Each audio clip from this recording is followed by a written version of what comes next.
The same year television news began in Queensland, the first high-rise, Kinkaboo, was soaring above surfers' paradise. When big stories broke on the coast, Brisbane crews would drive south or employ part-time Gold Coast cameramen. It appears that the battle for the Gold Coast is over and the sea has won. But in the early 80s, Channel 7 became the first network to set up a Gold Coast television bureau with full-time staff. Ross Thompson was the first full-time reporter. News on the Gold Coast changed dramatically because it was local people telling Gold Coast people news that they wouldn't otherwise have got. Around the same time, Rod Young began driving from his Gold Coast home to Brisbane.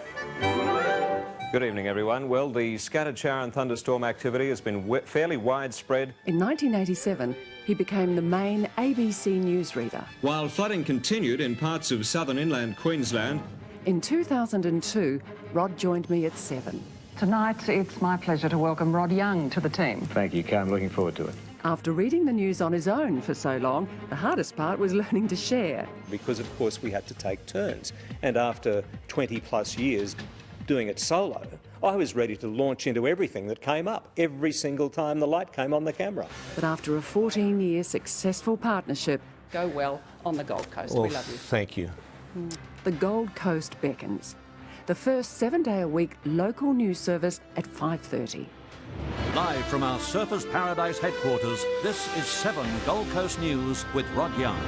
It's a way that 7 can give a voice to the Gold Coast community, and that's really important to us. A new era for the coast and the end of 37 years of driving to Brisbane from the Gold Coast hinterland for Rod. Certainly the drive to the Gold Coast studios will be a lot shorter, so I'm looking forward to that as well. The launch is tomorrow at 5:30. The studio is looking vibrant.